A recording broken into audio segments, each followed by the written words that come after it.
भवतु सह नौ भुनक्तु सह वीर्यं करवावहै तेजस्विनावधीतमस्तु मा विद्विषावहै। ओम शांति शांति शांति।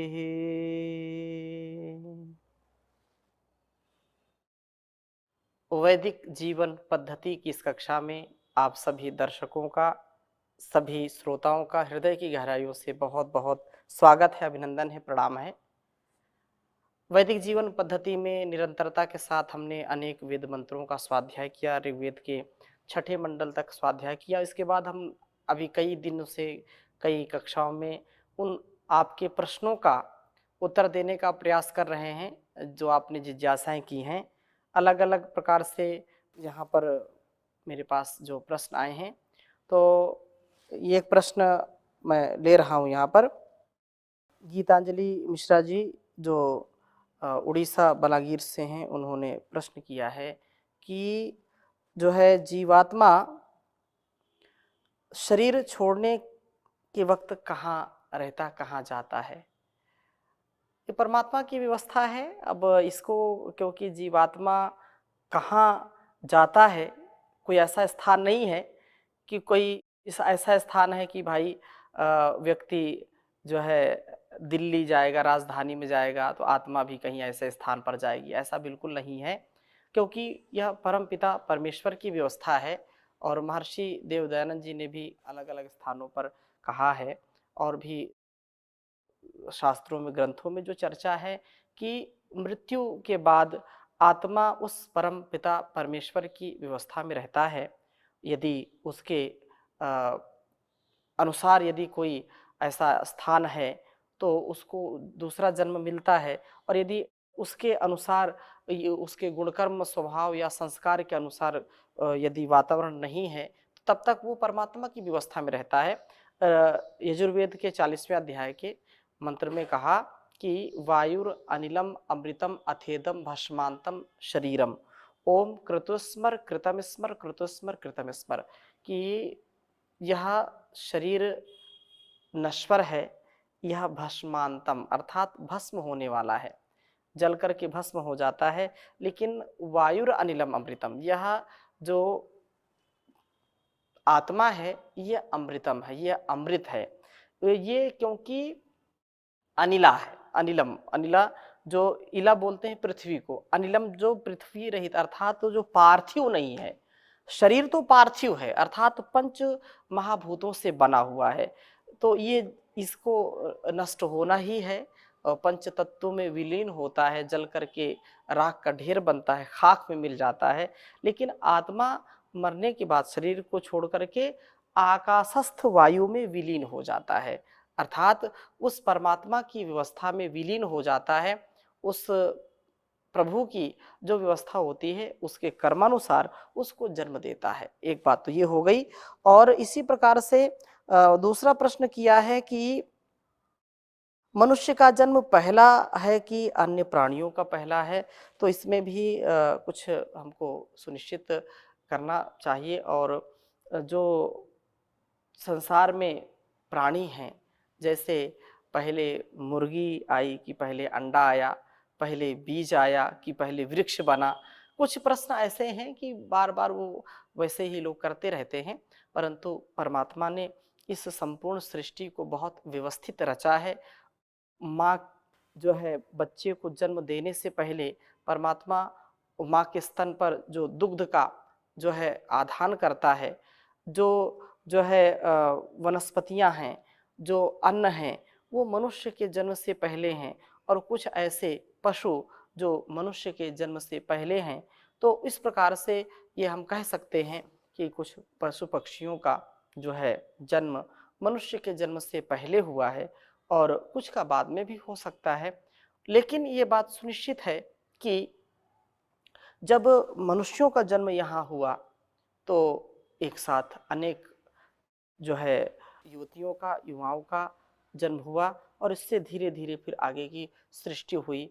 यह एक तथ्य सत्य जो पढ़ने में आता है उस दृष्टि से कह सकते हैं।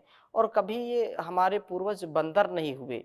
कुछ लोग जो कहते हैं कि ये बंदर थे, बंदर से धीरे धीरे धीरे धीरे विकसित होते हुए होते होते ये मनुष्य बन गया। अगर वो ऐसी स्थिति होती तो फिर आज वो परिस्थितियां क्यों नहीं हैं? आज भी यदि कोई ना कोई ऐसा वातावरण कहीं ना कहीं का तो होगा जहां पर बंदर से जो है आदमी बनने की प्रक्रिया हो, तो जो अन्य बंदर है वो भी आदमी बन सकते हैं।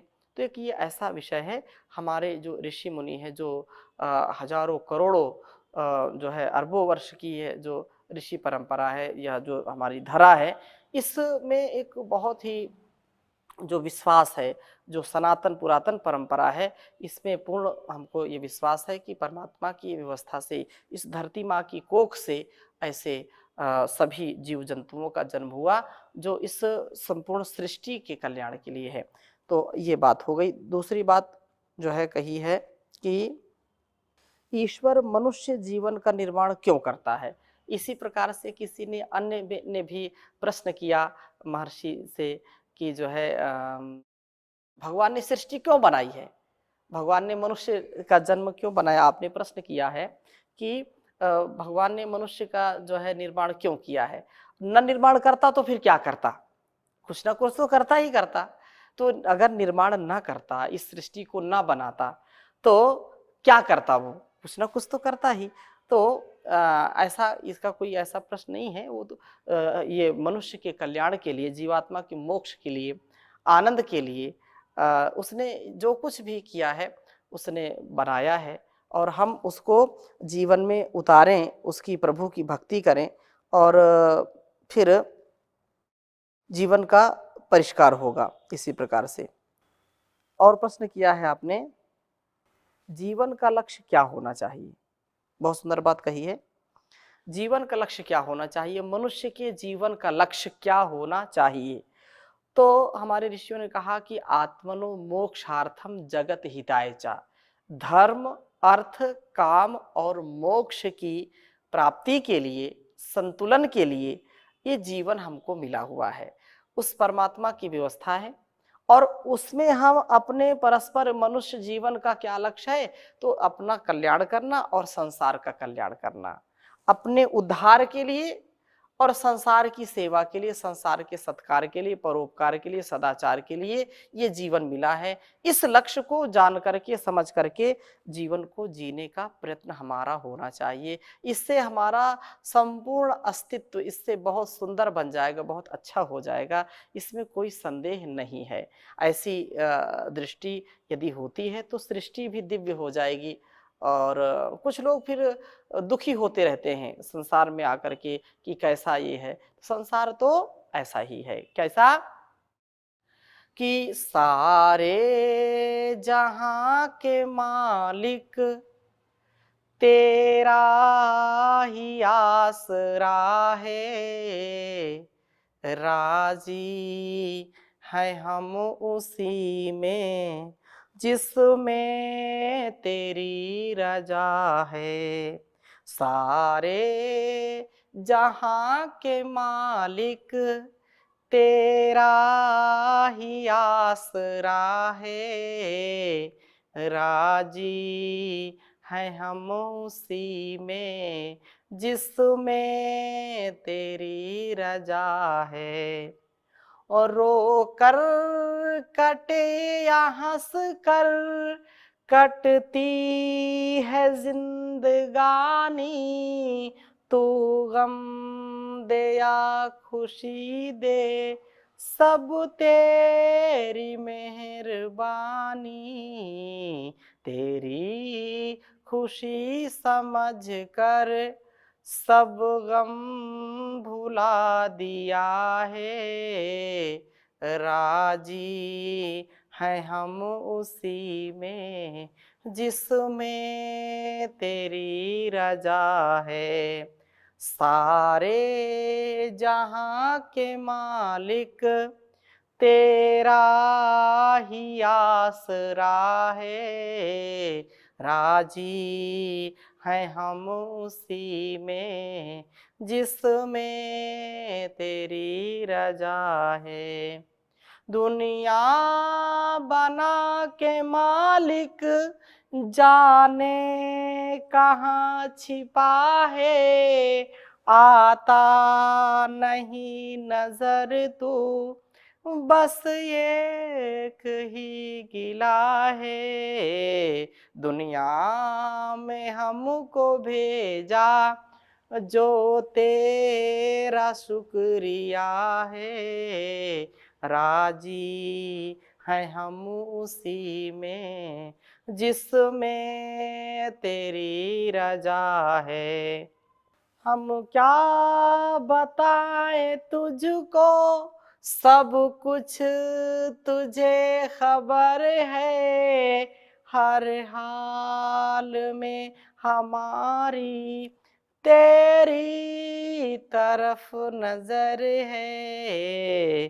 दुनिया में हमको भेजा जो तेरा शुक्रिया है, राजी है हम उसी में जिसमें तेरी रजा है, जिसमें तेरी रजा है।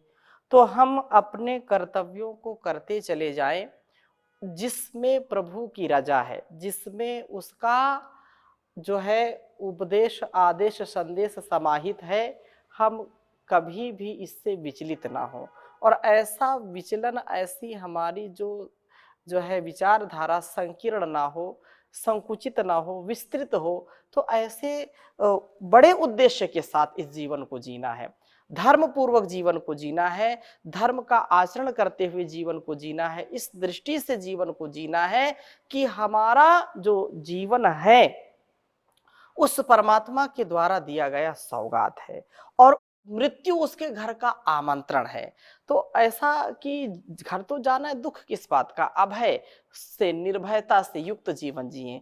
हम इस शरीर को पा करके, इस संसार को पा करके, परम लक्ष्य को पा करके दीन दुखियों की सेवा करके आनंदित रहें। एक कष्ट हमको आकर के झकझोर जाता है यदि हम जान से युक्त नहीं है, तो जान से युक्त हो जीवन ऐसा बनाएं कि हमको पछताना ना पड़े। ऐसी कमाई कर लो जो संग जा सके, मुश्किल पड़े तो राह में कुछ काम आ सके, मुश्किल पड़े तो राह में कुछ काम आ सके।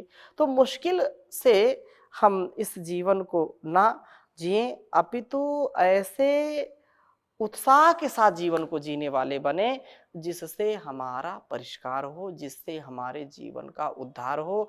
प्रभु मेरे जीवन का उद्धार कर दो, इस जीवन का उद्धार करना और इस संसार का परिष्कार करना, इसमें सेवा सत्कार से युक्त होना, इसलिए जीवन मिला है।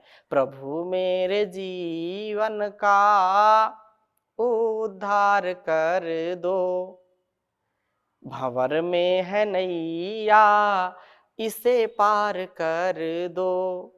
मैं गाऊं सदा वेदों की ऋचाएं, मैं गाऊं सदा वेदों की ऋचाएं, तन मन में वेदों का संचार कर दो। प्रभु मेरे जीवन का उद्धार कर दो। मेरी इंद्रियां हो सदा मेरे वश में, मेरी इंद्रियां हो सदा मेरे वश में, मेरे मन पे मेरा ही अधिकार कर दो। प्रभु मेरे जीवन का उद्धार कर दो। तो प्रभु हमारे जीवन का उद्धार करे, इसका परिष्कार करे, तभी जीवन हमारा श्रेष्ठ होगा। तथा परस्परता से युक्त होकर के, ये जीवन ऐसे सरलता से नहीं मिला है, हमने ऐसे कर्म किए हैं तो उसने, परमात्मा ने हमको जीवन दिया है, मानव का जीवन दिया है, और मानव का जीवन पा करके व्यक्ति निराश हताश होकर के यदि जीता है, दुखी होकर के जीता है, रोगी होकर के जीता है, तो ये जीवन का अपमान है, इस कृति का अपमान है। भगवान ने जो कृति ये जो बनाई है, प्रकृति जो बनाई है, उसका ये अपमान होगा। तो हम उल्लास से जिए, हम दुखी होकर के ना जिए, दरिद्र होकर के ना जिए, और आत्मोद्धार के लिए जिए। केनोपनिषद में बहुत सुंदर बात कही, इह चेद वेदी तत् सत्यमस्ति, इह वेदिन महति विनष्टि, भूतेषु भूतेषु विचित्य धीराः प्रेत्यस्मा लोकात् अमृता भवन्ति। ये कहा कि यह चेद अवेदी तत् सत्यमस्ति, ये जीवन का तुम्हारा जो उद्देश्य है वो बहुत बड़ा उद्देश्य है। और इस मानव जीवन को पाकर के, क्योंकि भगवान ने इंसान का जीवन दिया तो समझो शैतान की मौत हो गई, अर्थात आसुरी भाव को हम छोड़ करके देवत्व के भाव में जिए, क्योंकि देवता जो देने का स्वभाव है और लेवता जो लेने का स्वभाव, बस लेते रहते हैं। तो हम देवत्व के गुणों से युक्त हो, मानव से महामानव बनने का, नर से नारायण बनने का सामर्थ्य हम सबके अंदर है। तो कहा यह चेद आवेदित अत सत्यमस्ति, इस मानव का जीवन पाकर के यदि तुमने जीवन का परिष्कार कर लिया, जीवन का उद्धार कर लिया, यदि इस संसार के भोग भावनाओं से मुक्त हो गए, वासनाओं से मुक्त हो गए, तो समझो ये जीवन की सार्थकता है। और इस जीवन में यदि तुम केवल भोग भावनाओं में फंसे रहे, केवल यहाँ की विषयों की चीजों में जो है रूप रस गंध शब्द स्पर्श आदि के चक्कर में फंसे रहे, भोग की जो है भोगासक्ति में, भोगोन्माद में यदि फंस गए, तो महती विनष्टि, महान विनाश हो जाएगा। भूतेषु भूतेषु विचित्य धीरा प्रेत्यस्मा लोकात् अमृता भवन्ति। ये सारे संसार में जो हमारे योगी मुनियों ने, ऋषियों ने जो तथ्य सत्य जाना, तो ये जो है अलग अलग सबका विवेचन करके उन्होंने देखा, समझा, जाना, और उसका उपदेश हमारे लिए किया है कि हम फंसे नहीं, हम भोगे नहीं, भागे नहीं, जागें। भोगना भागना ये कायरों का काम है, जागना ये सरलता सिद्धता और समरसता से युक्त लोगों का काम है। इसलिए हमको ऐसे जीवन जीना है जो भोग नहीं, योगमय जीवन जिए, क्योंकि भोगे रोग भयम कुले चिति भयम वीते नृपालाद भयम मौने दैन्य भयम बले रिपु भयम रूपे जराया भयम शास्त्रे वादि भयम गुणे खल भयम काये कृतान्ताद् भयम सर्वं वास्तु भयान्वितं भुवि निर्णाम वैराग्यमेवा भयम वैराग्यमेवा भयम। संसार के इस भयाक्रांत इस संसार में भोगों से व्यक्ति रोगों तक पहुंचता है, और रोगी व्यक्ति कभी भी इस जीवन का, इस जगत का कल्याण नहीं कर सकता है। हम कल्याण के लिए इस जीवन को पाए हैं, तो आत्म कल्याण से राष्ट्र कल्याण, विश्व कल्याण की महनीयता को हम समझें। इस महनीय कार्य को करने का सामर्थ्य हम सबके अंदर है। हम निरंतरता से, वेदों के स्वाध्याय से, शास्त्रों के स्वाध्याय से अपने जीवन को निर्मल बना लें, अपने जीवन को सफल बना लें, सक्सेसफुल बना लें। तभी जीवन का जो अंतिम गंतव्य है, जो अंतिम प्राप्तव्य है, वो हमको प्राप्त होगा। तो जो आपने प्रश्न किया है कि जीवन का लक्ष्य क्या होना चाहिए, तो जीवन का लक्ष्य यही हो कि जितना इससे हमको सेवा जितनी हम कर सकते हैं, सभी ऋषियों का यह मंतव्य रहा है। हमारे जितने भी कणाद जो है, कपिल, जैमिनी, पतंजलि, पाणिनि, व्यास, भास, जो भी हमारे ऋषि हुए हैं, वो सभी, चाहे विश्वामित्र हो, बृहस्पति हो, दधीची हो, सभी ने इस जीवन को त्यागमय जिया है और सभी ने संसार की भलाई के लिए जिया है। मुक्ति के लिए तो जिया ही, लेकिन संसार की भलाई के लिए। महर्षि देवदयानंद ने 17 बार जहर पिया है, लोगों ने उनको जहर खिलाया, जहर पिलाया, लेकिन उन्होंने कभी भलाई का काम छोड़ा नहीं। परम पूज्य योग ऋषि श्री स्वामी जी महाराज, परम पूज्य आचार्य श्री जी महाराज का जीवन हम देखते हैं। आज वो इतना जो है प्रबलता के साथ सारे संसार को सुखमय, आनंदमय, आरोग्यमय बनाने का जो पावन पुरुषार्थ कर रहे हैं, तो ये हमारी ऋषि परंपरा है, ऋषि रामचरितम सत्यम। अपने जीवन को जगत की भलाई के लिए, आत्मनो मोक्षार्थम जगत हिताय चा, इसलिए जीवन को जीना चाहिए और यही मानवता है। इसलिए कहा है, किसी के काम जो आए उसे इंसान कहते हैं, पराया दर्द अपनाए उसे इंसान कहते हैं। ये दुनिया एक उलझन है, कहीं धोखा कहीं ठोकर। ये दुनिया एक उलझन है, कहीं धोखा कहीं ठोकर। जो गिर कर के संभल जाए उसे इंसान कहते हैं, उसे इंसान कहते हैं। किसी के काम जो आए उसे इंसान कहते हैं, पराया दर्द अपनाए उसे इंसान कहते हैं। कभी दुख है कभी सुख है, इसी का नाम जीवन है। ये दुनिया एक उलझन है, कभी दुख है कभी सुख है।